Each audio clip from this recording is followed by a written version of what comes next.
نبی صلی اللہ علیہ وسلم آپ کے احادیث مبارکہ، آپ کے فرامین مبارکہ جو ہمارے لیے مشعل راہ ہیں زندگی گزارنے کے لیے، ہم اپنی زندگی حضور کے فرامین کو پڑھ کر اچھے طریقے سے گزار سکتے ہیں۔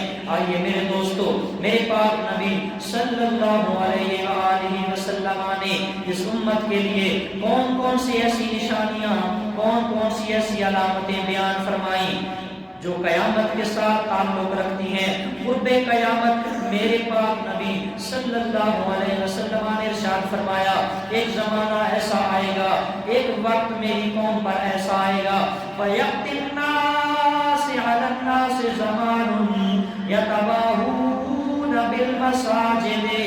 اللہ کے حبیب فرماتے ہیں میری امت پر ایک وقت ایسا آئے گا، ایک زمانہ ایسا آئے گا، لوگ مسجدیں بڑی بڑی بنائیں گے، بڑی بڑی بلند و بالا اعلیٰ شان قسم کی مسجدیں بنائیں گے، مساجدہم عامرۃ، مسجدیں آباد ہوں گی، لوگوں کا رش ہوگا، نمازیوں کی تعداد زیادہ ہوگی۔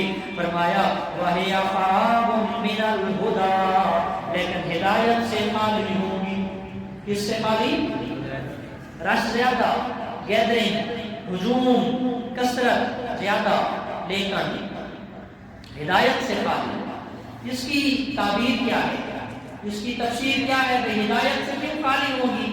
بھئی بندے تو مسجد میں آئے ہدایت لینے کے لیے، پھر مسجد میں آ کر مسجد کو آباد کر کے رش بنا کے نماز پڑھ کے جماعت کروا کر بھی مسجد ہدایت سے خالی، یا رسول اللہ آپ کے فرمان کی تھوڑی سمجھ نہیں آئی۔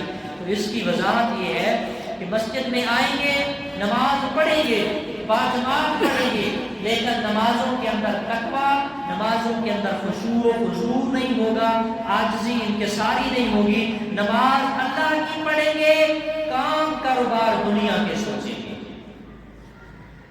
آج ہمارے زمانے میں ہے ایسا ہی ہے نا، نماز ہم اللہ کی پڑھ رہے ہیں، سجدہ اللہ کو کر رہے ہیں، لیکن فکریں دنیا ہے، دنیا کی فکریں، سوچیں، دنیا کا تصور ہمارے ذہنوں میں بڑھ چکا ہے۔ ہماری نمازیں ناقص اور ادھوری ہیں، اور یہی نمازیں ہیں جن کے بارے میں کہا گیا وَهِيَ خَرَابٌ مِّنَ الْهُدَىٰ۔ حضور نے فرمایا یہ وہ وقت ہوگا کہ جب مسجدیں رش کی وجہ سے آباد تو ہوں گی لیکن ہدایت سے خالی ہوں گی، ہدایت نہیں ہوگی۔ آگے سنیے، حضور علیہ السلام نے ارشاد فرمایا کہ وہ زمانہ ایسا ہوگا یتلون القرآن، لوگ قرآن کی تلاوت تو کریں گے، قرآن کی تلاوت تو کریں گے، لیکن اس قرآن کی تلاوت کا اثر ان کی زندگیوں پہ نہیں ہوگا، قرآن کی تلاوت کا اثر زندگیوں پہ نہیں ہوگا۔ قرآن پڑھیں گے لیکن اس کا اثر دکھائی نہیں دے گا۔ یہ آخرت کی نشانیوں میں سے ایک نشانی ہے کہ لوگ قرآن کی تلاوت کریں گے لیکن اس پر عمل کیسے ہوگا؟ ہم نے قرآن کو سیکھا ہی نہیں۔ یأتی یکون فی آخر الزمان قوم من امتی یقرؤون القرآن لا یجاوز تراقیہم، بخاری شریف کی حدیث ہے۔ فرمایا قرآن پڑھیں گے، قرآن ان کے گلے سے نیچے نہیں اترے گا۔ مطلب کیا؟ زبانی کلامی تلاوت کرتے رہیں گے، قرآن کو سمجھ کے پڑھنا یا عمل کرنا بہت دور ہوئے گا۔ ٹھیک ہے، تو یہ قیامت کی۔ اگلا فرمایا حضور نے ما ترکت بعدی فتنۃ اضر علی الرجال من النساء، قیامت کی نشانیوں میں سے ایک نشانی حضور نے فرمایا میں اپنے بعد اے مردوں تمہارے اوپر عورتوں سے بڑا کوئی فتنہ چھوڑ کے نہیں جا رہا۔ عورتوں کا فتنہ بہت بڑا فتنہ ہوگا۔ قرآن میں بھی ہے انا مکرکن لقید، اس قسم کے الفاظ ہیں۔ سورہ یوسف کا جو حضرت سیدنا یوسف کا قصہ پڑھے نا، اس میں یہ سارا آپ کو مل جائے گا۔ ان کیدکن عظیم، بے شک عورتوں کا مکر بڑا ہی اعلیٰ اور بڑا بہترین مکر ہے، فریب ہے، دھوکہ دینے والی ہوتی ہیں عورتیں۔ عورتوں کا فتنہ اس کی بہت ساری مثالیں ہیں۔ عورتیں حکمران ہوں گی، گھروں میں بھی، معاشرے میں بھی، ہماری معیشت میں، سیاست میں، حکومت میں، گھریلو سطح پہ، ہر معاملے میں عورت کا ایک بڑا نمایاں کردار ہوگا۔ اور ایک اور حدیث ہے جس کا مفہوم ہے حضور نے فرمایا کہ اگر تمہارے امورکم الی النساء، اگر عورتوں کی طرف تمہارے معاملات چلے گئے، تمہارے گھروں کے فیصلے، تمہارے کاروبار کے فیصلے، تمہارے بزنس کے معاملات، تمہاری حکومت کے معاملات اگر عورتوں کے حوالے کر دیے گئے، تم نے عورتوں کے حوالے کیے، فرمایا یہ تمہارے لیے بہت برا ہوگا۔ اے مردو مردے نہ بنو، حدیث کے لفظ، اے مردو مردے نہ بنو، اپنے فیصلے عورتوں کے حوالے سپرد نہ کرو، ان کے ہینڈ اوور نہ کرو، مرد بنو۔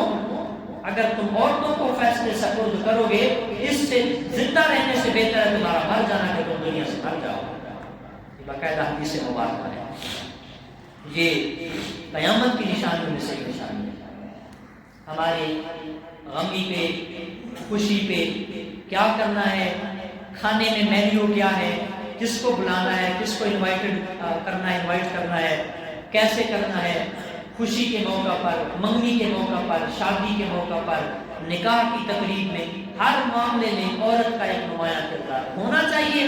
رفیق حیات ہے، شریک حیات ہے، اس کو ساتھ کریں، لیکن عورت کا مشورہ، عورت کلی طور پہ ناقصۃ العقل چیز ہے، ناقصۃ العقل، اس کو اسلام نے جو ہے وہ کم عقل والی قرار دیا ہے، لیکن ہم ٹوٹلی مانتے ہی ان کی ہیں۔ بہت کم ایسے گاؤں ہیں، ایسے شہر ہیں جہاں پہ عورتوں کی نہیں چلتی، وگرنہ الا ماشاء اللہ۔ حضور نے ارشاد فرمایا عورتوں کا فتنہ، اور اس کی دوسری اہم ترین مثال یہ ہے کہ عورتوں میں بے حیائی اور بے پردگی زیادہ ہوگی، فحش اور عریانی زیادہ ہوگی۔ وہ حدیث جو ہم نے پچھلے جمعے پڑھی، نساء کاسیات عاریات مائلات ممیلات، کپڑے پہن کر بھی ننگی ہوں گی، جسم برینا ہوگا، نظر آ رہا ہوگا، لوگوں کو اپنی طرف مائل کرے گی، خود لوگوں کی طرف مائل ہوگی، کپڑے پہن کر بھی ننگی۔ وہ آپ کے سامنے ہے آج کے زمانے میں، اس کی زیادہ وضاحت کی ضرورت نہیں ہے۔ میں منبر مصطفیٰ پہ آپ سارے سمجھدار اور اسی معاشرے کے فرد ہیں۔ حضور نے ارشاد فرمایا عورتوں کی بے پردگی آج کے زمانے میں سوشل میڈیا، موبائل، انٹرنیٹ، ہر بچے بچی کے پاس موبائل موجود ہے، استعمال پہ ڈیپینڈ کرتا ہے کہ میں استعمال کیسا کروں اس کا۔ گانے، باجے، ڈرامے، میوزک، سانگ، میک اپ، ناچ گانا، یہ سب مردوں کے ایمان کے زوال کا باعث ہیں۔ یہ چیزیں عورتوں میں ہیں، مرد دیکھ کر اپنا ایمان خراب کر رہے ہیں اور اپنا عمل بیکار کر رہے ہیں، اپنے آپ کو گناہوں کی طرف اور جہنم میں لے جانے والے کاموں کی طرف دھکیل رہے ہیں۔ یہ عورتوں کا بہت بڑا فتنہ ہے، جس کی طرف میرے نبی نے آج سے 1450 سال سے بھی زیادہ عرصہ پہلے اللہ کے محبوب نے امت کو اویئرنیس دی ہے، آگاہی دی ہے کہ میں تمہارے بعد اے مردوں عورتوں کا فتنہ، سب سے بڑا فتنہ چھوڑے جا رہا ہوں۔ ان عورتوں کے متعلق ہمیشہ اللہ سے ڈرتے رہنا، حقوق کا بھی خیال کرنا۔ یہ نہیں ہے کہ بس ظلم و ستم کا نشانہ عورت کو ہی بنایا جاتا رہے، جس طرح پہلے عرب زمانے میں جہالت کے، جاہلیت کے زمانے میں عورت کو ٹارچر کیا جاتا، نوٹ کیا جاتا تھا، یا ظلم و ستم کا ستانہ بنا کے رکھا جاتا تھا، وہ بھی نہیں ہونا چاہیے، اور اتنا سر پہ بھی نہیں سوار کرنا چاہیے کہ معاشرہ بالکل ہی بگڑ جائے۔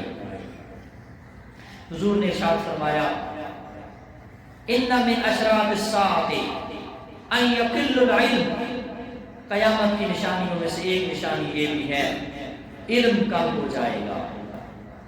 یہ نہیں ہے کہ کتابیں ختم ہو جائیں گی، بلکہ پڑھنے پڑھانے والے لوگ جو ہے وہ ختم ہو جائیں گے۔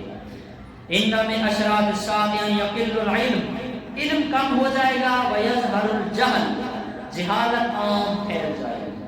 اور دیکھو ڈگریاں، P H D, M phil, master, graduate, inter اور professor, doctor, engineer, mill manager, bank manager, سارے ہیں، سارا علم پڑھا ہوا ہے، لیکن اس علم کے باوجود اگر انہاں کو تسی 6 کلمے سن لو، جنازے کی دعاواں سن لو، اگر آپ ان سے قرآن کا کوئی ایک پارہ سن لے، کوئی ترجمے سے کوئی ایک پارہ سنا دو، نہیں آتا۔ سورہ یاسین سنوا لو، سورہ ملک پڑھوا لو، میں سنتے بھی نہیں آتی ہوں گی، حالانکہ پی ایچ ڈی ہے، ڈاکٹر بنا بیٹھا ہے، ایم فل کیا ہوا ہے، ماسٹر کیا ہوا ہے، بینک میں مینیجر لگا ہوا ہے، مل کا مینیجر بنا ہوا ہے، لیکن اگر آپ ان سے قرآن اور حدیث کی تعلیمات کا پوچھیں گے تو ان کو اسلام کی الف کا، شریعت کی شین کا بھی پتہ نہیں ہوگا۔ اور خود کو وہ کہے گا پڑھا لکھا. یہ علم کی کمی ہے کہ لوگ دنیاوی علم کی طرف آئیں گے, دنیا سیکھیں گے, دنیا پیسے کمانے کے لیے. لیکن یہاں پہ میں ایک بات بولوں, آپ کے ہاں بھی بچے ہوں گے, جب بچہ اسکول جاتا ہے تو اس کا بیگ کدھر ہوتا ہے؟ کمر کے پیچھے ہوتا ہے. بولو, کمر کے پیچھے. اور بچہ جب مسجد میں آ کر سپارہ پڑھتا ہے یا مدرسے میں جاتا ہے تو اس کا سپارہ کدھر ہوتا ہے؟ سینے کے ساتھ. پتہ یہ چلا بھائی تو جتنا مرضی دنیا کا علم حاصل کر لے, کہ آج بھی پیچھے ہی تے قبر جی نے پیچھے رہ جانا. تے قرآن دنیا میں پڑھو گے, آج بھی دنیا میں رہتے ہوئے قرآن کو تم سینے سے لگا کے رکھو گے, تو مرے گا بعد اس قرآن تیری قبر کی پہلے آ کے تیرے سے بات کروائے گا. یہ دنیا کی مثال ہے. دنیا کا علم جس طرح بچے بچیاں بیگ کتابیں اسکول کی کمر کے پیچھے باندھتے ہیں, اسکول جاتے وقت کسی کا بستہ آگے نہیں ہوگا, سب کا بیگ بستہ کتابوں والا پیچھے ہوگا. لیکن بچہ چھوٹا سا ابھی وہ قابل نہیں ہے, ابھی میچور نہیں ہے, سمجھدار نہیں ہے, لیکن سمجھداری سے پہلے بھی اس کو اللہ رسول کی تعلیمات کا اتنا حیا ہے کہ وہ اپنا سپارہ یا قرآن کی وہ سورت اور وہ سپارہ, وہ قاعدہ, وہ قرآن کی الف با لکھا ہوا نورانی اور بیسک قاعدہ وہ سینے سے لگا کر جا رہا ہے کہ قرآن کو پیچھے نہیں رکھنا, قرآن کو آگے رکھنا ہے. یہ قرآن میری زندگی اس زمین کے اوپر چل رہا ہوں تب بھی میرے سینے سے لگا ہوگا, جب قبر میں جاؤں گا پھر بھی قرآن میری قبر میں مجھ سے پہلے پہنچا ہوا ہوگا. نعرہ تکبیر, نعرہ رسالت, جا کے بیٹھو یا رسول اللہ, نعرہ حیدری, نعرہ غوثیہ, یا غوث اعظم, تاجدار ختم نبوت, تاجدار ختم نبوت. حضور نے فرمایا کہ علم علم کم ہوگا, ویظہر الجہل, جہالت زیادہ ہوگی.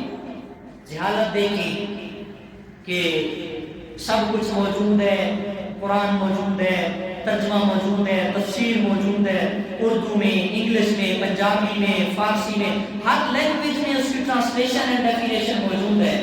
سکھانے والے علماء موجود ہیں, پڑھانے والے ٹیچرز موجود ہیں, اسکالرز موجود ہیں. سب سے بڑھ کر آسان ترین ذریعہ آج انٹرنیٹ اور موبائل, لیپ ٹاپ, ہر چیز ہر بندے کے پاس موجود ہے, لیکن کوئی بھی قرآن اور رسول اللہ کا فرمان سیکھنے کو تیار نہیں ہے. یہ جہالت کی انتہا ہے, کثرت سے جہالت ہوگی. آگے فرمایا اسی حدیث کا ٹکڑا, فرمایا وَيَكْثُرُ الزِّنَا, زنا کثرت سے ہوگا, بدکاری کثرت سے ہوگی. دیکھیں ہمارے معاشرے میں کتنے ماؤں بہنوں بیٹیاں اس زنا کی بھیڑ چڑھ گئی, اور دیکھیں سزا بھی نہیں ہے.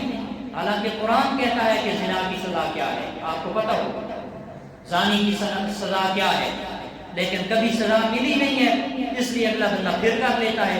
اگر ایک باری کسی کو ٹنگ دیتا جائے نا, ادیاں نسلہ نے پھر پورے ملک کی جگہ پر امن ہو جانا. جس طرح سعودی عرب میں یا کابل افغانستان میں زنا کی ریپ کی سزا ہے, اگر وہی اسلامی حد مقرر کی جائے اور سزا دی جائے تو پھر اس گھٹیا کام کی طرف کوئی نہیں جائے گا. پھر کسی کی ماں بہن بیٹی کی عزت کو اچھالا نہیں جائے گا موٹر وے پہ یا کسی بھی معاملے میں. کتنے ایسے کیسز آپ کے سامنے موجود ہیں, یہ تو سامنے موجود ہے نا, چھپے چھپے کتنے ہوتے ہیں ان کا تو اندازہ ہی نہیں ہے. آپ دیکھیں, باہر جائیں, ہاسپٹلز میں جائیں, وہاں کے حالات چیک کریں, کالجز میں جائیں, یونیورسٹیز میں جائیں, ہاسٹلز میں جائیں, بچے بچیاں جہاں ہاسٹلوں میں پڑھتے ہیں, باہر رہتے ہیں, وہاں پہ کیا گند نہیں ہوتا. یہ قیامت کی نشانیوں میں سے نشانی ہے. اس کا قصور بھی ہمارے معاشرے کا ہے, ہماری جاہلانہ رسومات کا ہے. ہم نے جاہل قسم کی رسمیں اپنے اوپر مسلط کی ہوئی ہیں. کثرت سے زنا کیوں ہے؟ بچہ بچی جوان ہے, شادی نہیں ہو رہی, مالی حالات ٹھیک نہیں ہے. بھائی مالی حالات کیوں؟ بھائی نکاح تو سنت تھا, سستا اور سادہ کام تھا, کیا کریں جی, بیٹی گھر کی دہلیز پہ بوڑھی ہو رہی ہے, لینے والے کہہ رہے ہیں سامان کا ٹرک دو گے تو بیٹی لے جائیں گے ورنہ بیٹھی رہے.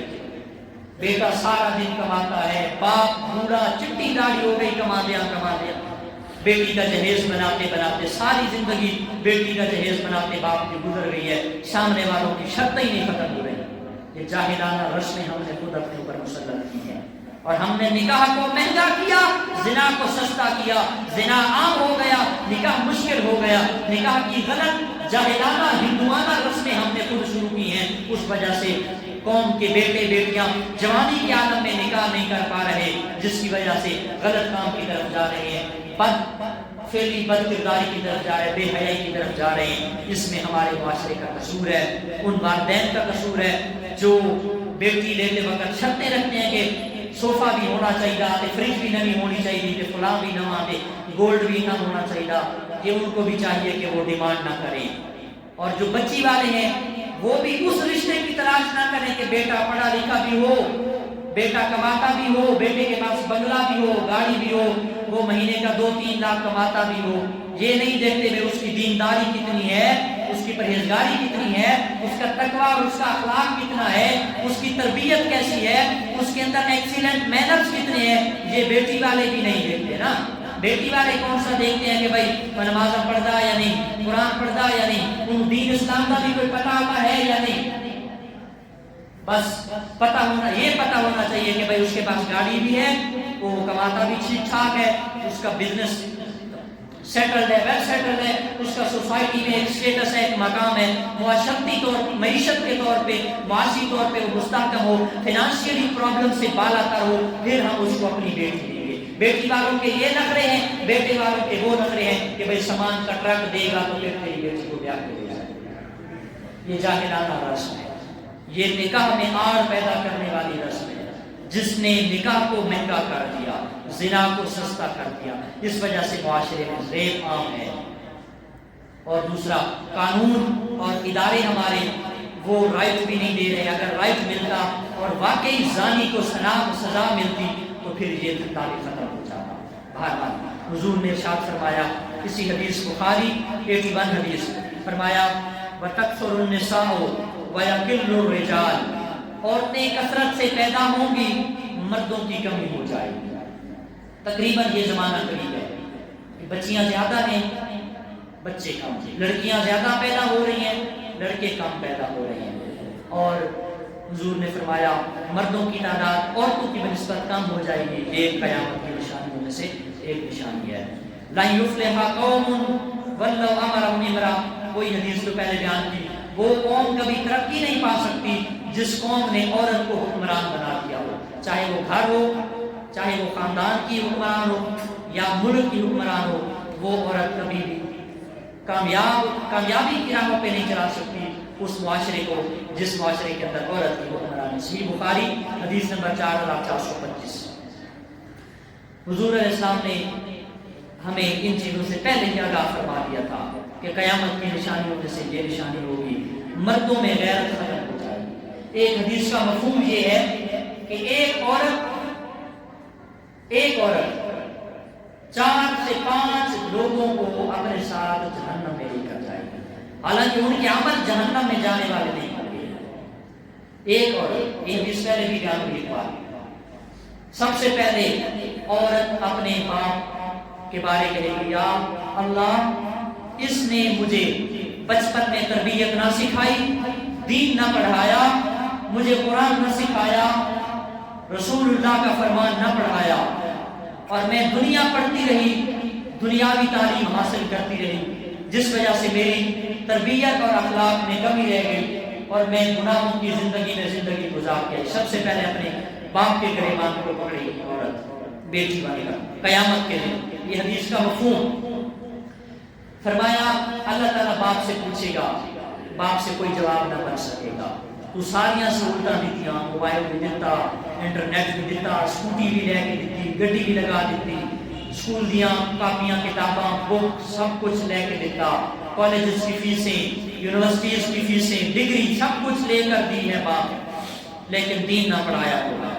دوسرے نمبر پر بھائی کہے گی، یا اللہ میرا بھائی میری غیرت اور عزت تھا، اس نے مجھے، مثال کے طور پر، یا اللہ اس نے مجھے سر پر دوپٹے کا حکم نہ دیا، بھائی تھا، تقاضا تھا جب میں اسکول کالج سے لیٹ آتی تو اس کا حق تھا مجھ سے پوچھے کہ بہن کیوں لیٹ آئی ہے، سسٹر کالج کی چھٹی تو فلاں وقت اور فلاں وقت پہ آپ نے پہنچنا ہوتا ہے، آج لیٹ ہو گئی ہے۔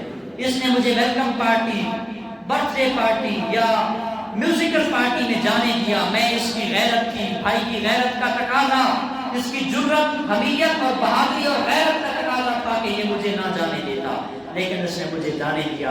اے اللہ میرے بھائی سے پوچھ مجھے کیوں نہ روکا؟ میں تو ناقص العقل تھی، میں تو کمزور تھی، میں تو دوستوں میں اپنی سہیلیوں میں جا کر پھنس گئی، میرا بھائی مجھے روک سکتا تھا۔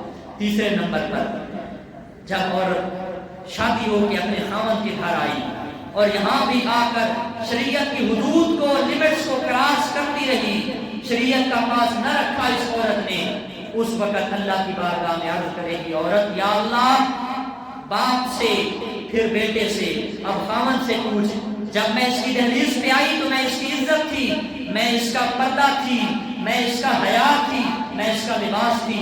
تیرا قرآن خود کہتا ہے ہن لباس لکم وانتم لباس لہن، عورتیں مردوں کا لباس، مرد عورتوں کا لباس ہے۔ اے اللہ میرے خاوند سے پوچھ، جب میں غیر شرعی کام کرتی تھی، جب میں دوپٹہ اتار کر کچن میں کھانا بناتی تھی، جب میں شادی کے بعد بہترین حالت میں نمازیں قضا کر دیتی تھی، صحت مندی اور تندرستی کی علامت کے ہونے کے باوجود بھی میرا خاوند مجھے ڈانٹتا نہیں تھا، مجھے سختی کر کے نماز نہیں پڑھاتا تھا، میں خاوند کی اجازت کے بغیر باہر چلی جاتی، میرا خاوند مجھے اجازت دے دیتا یا روکتا نہ روکتا تھا، اور اجازت کی نوبت بھی نہ آتی، بعض اوقات میں ویسے ہی چلی جاتی۔ آج مجھ سے نہیں میرے خاوند سے پوچھ۔ تیسرے نمبر پہ اور چوتھے نمبر پہ بیٹا، عورت کہے گی یا اللہ یہ میرا بیٹا تھا، ہر چیز منوا لیتا تھا ضد کر کر کے، امی میں نے آج فلاں کھانا ہے فلاں نہیں کھانا، آج تو نے فلاں ڈش بنائی ہے یہ مجھے پسند نہیں مجھے وہ بنا کے دو، میں جیسے تیسے بھی کرتی اس کی ضد کو پورا کرتی اور میں بنا کر کھلاتی، اس کو بنا کر دیتی۔ اے اللہ آج میرے بیٹے سے پوچھ، جب یہ بیٹا جوان ہو گیا تھا اس نے مجھ پر سختی کیوں نہ کی؟ یہ مجھے کہتا نا کہ امی قرآن پڑھا کر، صبح اٹھ کر نماز پڑھا کرو، نماز پڑھ کر کھانا بنایا کرو، تلاوت قرآن کر کے ناشتہ بنایا کرو۔ اگر یہ تلاوت کرنے کا کہتا اور نماز پڑھنے کا کہتا تو میں بیٹا ہونے کا، لخت جگر ہونے کا، جگر کا دل کا ٹکڑا ہونے کے ناطے میں اس کی بات کو مان لیتی اور نمازیں بھی پڑھتی اور قرآن کی تلاوت بھی کرتی اور باوضو رہتی اور خود کو گناہوں سے بھی بچاتی، لیکن اس نے بیٹا ہونے کا حق ادا نہیں کیا، میرے خاوند نے خاوندی کا حق نہیں ادا کیا، میرے بھائی نے اپنے بھائی ہونے کا ثبوت نہیں دیا اور میرے باپ نے باپ ہونے کا، غیرت مندی کا تقاضا نہیں کیا۔ آج مجھ سے پہلے ان چاروں کو پوچھو، اللہ فرمائے گا اگرچہ ان کے اعمال تو پورے ہیں لیکن اے ایک عورت، اے ایک بیٹی، اے قوم کی نبی کی باندی، اے نبی کی غلامہ، تو نے ان چار مردوں کے عذر بنا کر مجھے پیش کیے، واقعی یہ چاروں حقدار ہیں کہ انہیں جہنم میں بھیجا جائے، کیونکہ تیرے جہنم جانے کا سبب کوئی اور نہیں، تیرے اپنی فیملی کے بندے، تیرے اپنے گھر کے بندے۔ یہ اس حدیث کا مفہوم ہے کہ ایک عورت چار مردوں کو اپنے ساتھ جہنم میں لے کے جائے گی۔ انہوں نے جانا نہیں تھا لیکن اس عورت نے عذر اور بہانے، ایکسکیوز ایسا کیا اللہ کی بارگاہ میں کہ اللہ تعالیٰ نے واقعی جب ان سے پوچھ گچھ کی ہے تو ان کا قصور سامنے نکل آیا۔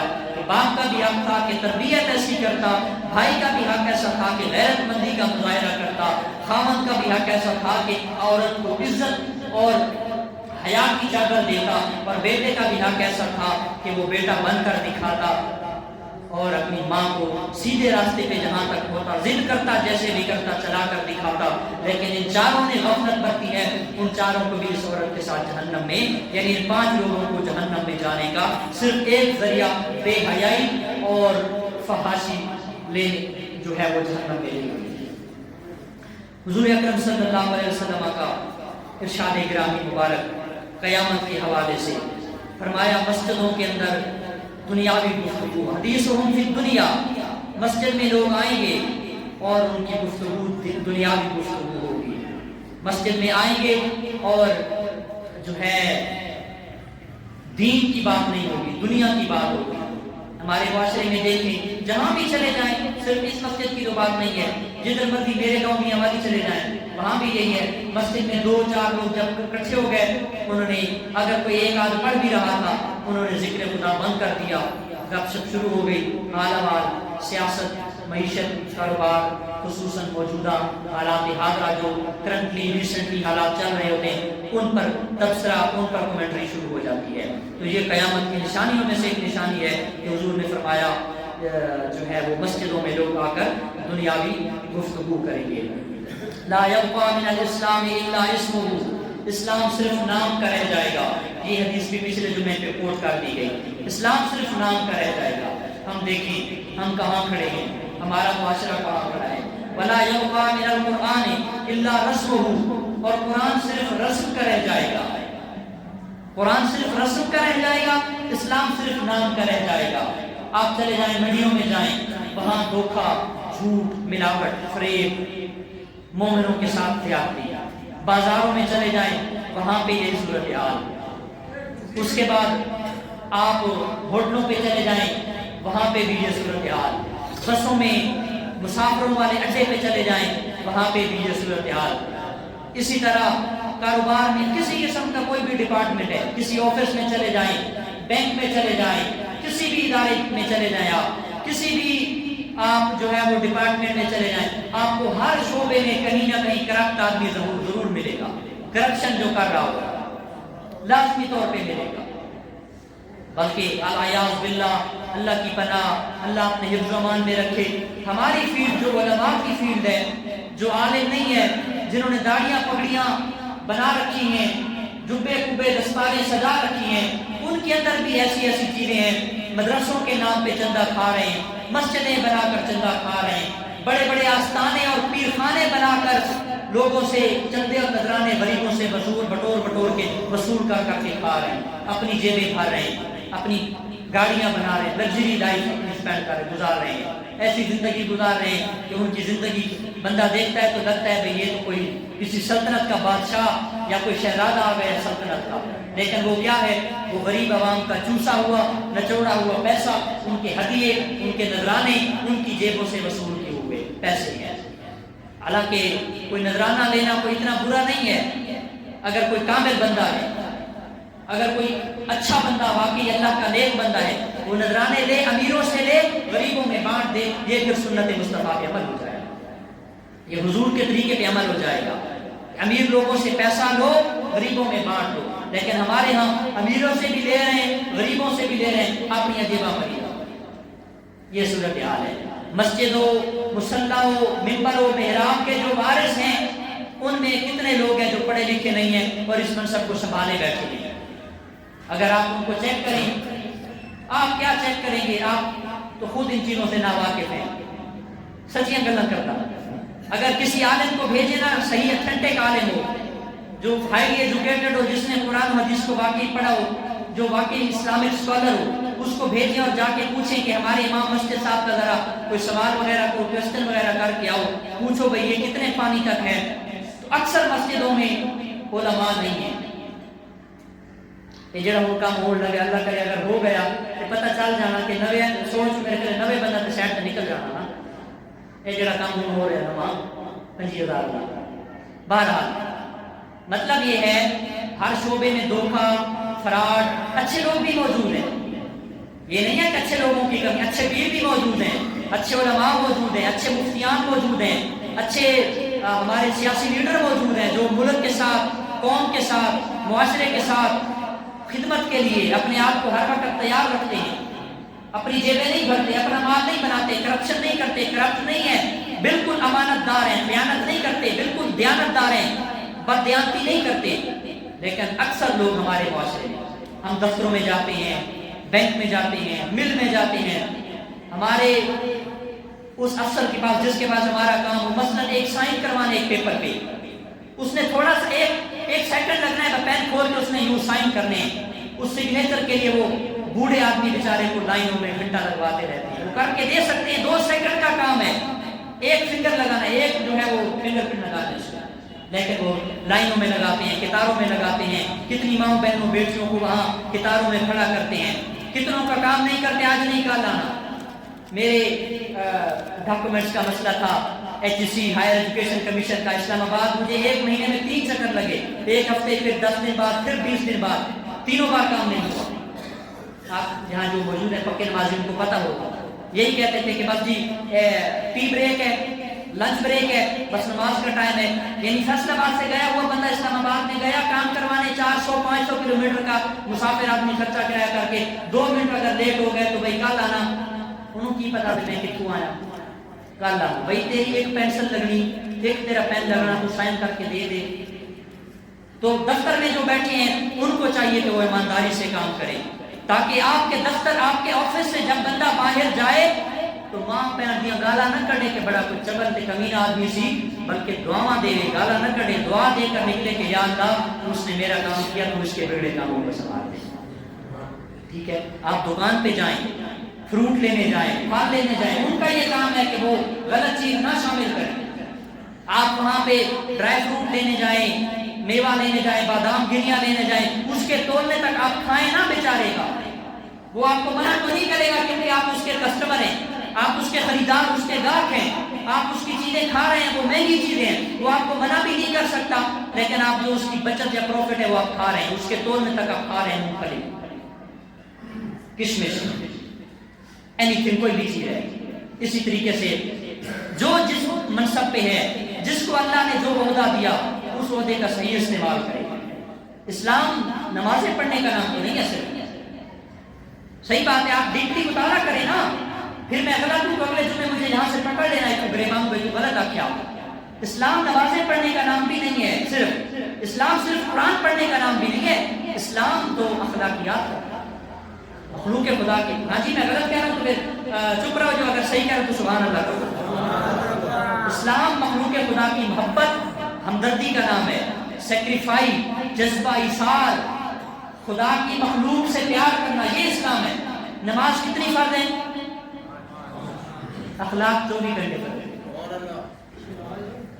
اخلاق 24 گھنٹے فرض ہے، نماز صرف 5 ٹائم فرض ہے. اخلاق آپ کا ہر وقت فرض ہے. اخلاق میں صرف یہ نہیں ہے کہ بس میٹھا بولنا ہے، السلام علیکم جی، بسم اللہ میاں صاحب، چودھری صاحب، راجہ صاحب، نمبردار صاحب، سردار صاحب. یہ اخلاق نہیں ہے. اخلاق تو یہ ہے کہ آپ کی ذات سے لوگوں کو فائدہ پہنچے، آپ کے وجود سے لوگوں کو تکلیف نہ پہنچے. خیر الناس من ينفع الناس، حضور کا فرمان بخاری اور مسلم متفق. فرمایا خیر الناس من ينفع الناس، تم میں سے سب سے بہترین وہ ہے جو لوگوں کو سب سے زیادہ نفع پہنچاتا ہے. کتنے لوگ روزانہ آتے ہیں کہ فلاں پیسے لے کے کھا گیا، اس کے لیے وہ دم نقص تعویذ دے دے. میں کہتے یار پہلی صف کا نمازی ہے، وہ پہلی صف میں کھڑا ہو کے ہمیں نمازاں. یہ اسلام تو نہیں ہے بھائی جس سے پیسے لیے اس کی چیز اس کو دیں، اس کے حوالے کریں. یہ اسلام ہے. یہ اسلام تو نہیں ہے میں داڑھی رکھ لی، ٹوپی پا لی، پگڑی پہن لی، تقریرہ کر لیا، بڑا تسبیح پڑھ لیا، تہجد دیا 200 رکعتاں پڑھ لیا. یہ اسلام. اسلام اصل آپ کا جو ہے وہ کردار سے اور گفتار سے نظر آئے گا. 9 نومبر کو حضرت علامہ اقبال رحمۃ اللہ تعالی علیہ کا یوم وصال ہے. انہی کے شعر پڑھ کر گفتگو کو وائنڈ اپ کروں گا. وائز قوم کی وہ پختہ خیال ہی نہ رہی. وائز کہتے ہیں خطیب کو، تقریر کرنے والے، واعظ و نصیحت کرنے والے کو کہتے ہیں. وائز قوم کی وہ پختہ خیال ہی نہ رہی، نہ برق تبی رہی، نہ شعلہ مکالی رہی. رہ گئی رسم اذان، روح بلالی نہ رہی. اب اذان صرف رسم کی ہے، روح بلالی نہیں ہے. اذان سنتے تھے لوگ، اپنا کام چھوڑتے تھے کہ اللہ کا نام اور رسول اللہ کا نام لیا تھا. لیکن آج اذانیں ہو رہی ہیں، ہم موبائل کی آواز فل کر دیتے ہیں، ٹی وی فل چلا لیتے ہیں. اذان ہو رہی ہے، ہم جو ہے وہ انٹرنیٹ کی اور جو ہے اسپیکر LCD LED کی وہ فل آواز کرتے ہیں، آواز کانوں تک نہ. رہ گئی رسم اذان، روح بلالی نہ رہی. فلسفہ رہ گیا، تلقین غزالی نہ رہی. فلسفہ رہ گیا، تلقین غزالی نہ رہی. مسجدیں مرثیہ خواں ہیں، مسجدیں مرثیہ رو رہی ہیں، مسجدیں رو رہی ہیں. اگر آپ دل کے کانوں سے سنیں تو مسجدیں مرثیہ خواں ہیں کہ نمازی نہ رہے، یعنی وہ صاحب اوصاف حجازی نہ رہے. حضور نے جو تعلیمات دی ہیں، صاحب اوصاف حجازی، حجاز مکہ مدینہ کو کہتے ہیں. صاحب اوصاف حجازی، مکہ مدینہ کے لوگوں کے جو اوصاف اور جو ان کی کوالٹیز اور کوانٹیٹیز تھی اور ان کی جو اخلاق حمیدہ اور اچھے اخلاق تھے، گڈ مینرز تھے، وہ ہم میں نہیں ہیں. مسجدیں مرثیہ خواں ہیں کہ نمازی نہ رہے، یعنی وہ صاحب اوصاف حجازی نہ رہے. اور کیا خوب امیر فیصل کو سنوسی نے پیغام دیا، تو تو نام و نسب کا حجازی تو بنا پر دل کا حجازی بن نہ سکا. نام نسب تو تیرا ہے نمبردار، چودھری یا مفتی یا عالم یا عوام یا سید یا وڈیرا، لیکن نام نسب سے نہیں چلے گا، کام اور کردار سے چلے گا. اگر کام اور کردار بڑا ہے تو تو بڑا ہے، اگر کام کردار چھوٹا ہے اور نسب بڑا ہے تو پھر یہ نسب تجھے اونچا کر سکتا نہیں. علامہ اقبال کا پیام. آپ نے فرمایا مسجد تو بنا دی شب بھر میں ایمان کی حرارت والوں نے. مسجد تو بنا دی شب بھر میں، ایک رات میں، مثال تھوڑے کرتے ہیں. مسجد تو بنا دی شب بھر میں ایمان کی حرارت والوں نے، من اپنا پرانا پاپی ہے برسوں سے نمازی بن نہ سکا. من اپنا پرانا پاپی، دل وہی کھڑا ہے گندا، دل میں وہی غلاظت، وہی خباثت، وہی منافقت، وہی غیبت، وہی چغلی، وہی جھوٹ، وہی ملاوٹ، وہی دھوکہ، وہی دجل، وہی فریب اور وہی اسکیم چیزیں، فراڈ چیزیں. ساری دل اٹھے گندا کھلوتا، پلیدی دل دی گندگی ہم نے پاک نہ کی. مسجد تو بنا دی شب بھر میں ایمان کی حرارت والوں نے، من اپنا پرانا پاپی ہے برسوں سے نمازی بن نہ سکا. اقبال بڑا اپدیشک ہے، من باتوں میں موہ لیتا ہے. یعنی باتوں میں ہم اتنا لوگوں کا دل کھینچ لیتے ہیں نا کہ بندہ سمجھتا ہے اس کو بڑا سچا بندہ ہی کو نہیں. ہم سارے جتنے بھی بیٹھے ہیں، اقبال کوئی اللہ ماشاءاللہ کوئی واقعی نیک ہوگا، واقعی کوئی نیک ہوگا، بہت تھوڑے لوگ. اقبال بڑا اپدیشک ہے، من باتوں میں موہ لیتا ہے. گفتار کا یہ غازی تو بنا، کردار کا غازی بن نہ سکا. کردار کے غازی کوئی نہیں ہے. ہم صرف نام کے مسلمان ہیں. لا یبقى من الاسلام الا اسمہ، اسلام صرف نام کا رہ جائے گا، باقی عمل، کردار، پریکٹیکلی لائف میں، سیرت میں اسلام نظر نہیں آئے گا. آخری علامہ اقبال کا شعر، کی محمد سے وفا تو نے تو ہم دے رہے ہیں، یہ جہاں چیز ہے کیا لوگوں کا رب دے رہے ہیں. بس تو نبی پاک سے وفا کر. اور وفا کیا ہے؟ اپنے آپ کو شریعت کی راہوں پہ گزار، اپنے آپ کو سنت مصطفیٰ کے طریقوں پہ چلا. کوئی ضروری نہیں ہے کہ تو بڑا حاجی نمازی اور بڑے تیرے لنگر خانے ہوں، بڑی داڑیاں ہوں اور بڑا پگڑا پہن کے تو آئے اور تسبیحاں ہاتھ میں اور تہجدیں پڑھے. نہیں، بلکہ تو اللہ کے فرض پورے کرنے کے بعد مخلوق خدا کو جہاں تک ہو سکتا ہے، جتنا ہو سکتا ہے وہ خدمت کر. جو رب نے تمہیں دیا، علم دیا تو علم تقسیم کرو، رزق دیا تو رزق تقسیم کرو. جو رب نے دیا اس کو مخلوق خدا میں بانٹنا شروع کرو گے، انشاءاللہ تم کامل مسلمان بھی بنو گے، کامل مومن بھی بنو گے. اور اگر یہ مادہ، یہ صفت اپنے اندر نہیں ہے تو پھر یہ نمازیں، یہ روزے کسی ایک کھاتے میں ہوگی، باقی آپ کامل مومن یا کامل انسان یا کامل مسلمان کبھی بھی نہیں بن سکتے. اللہ سے دعا ہے اللہ تعالیٰ نے جو ہمیں بیان کرنے کی توفیق دی ہے اس پر عمل کرنے کی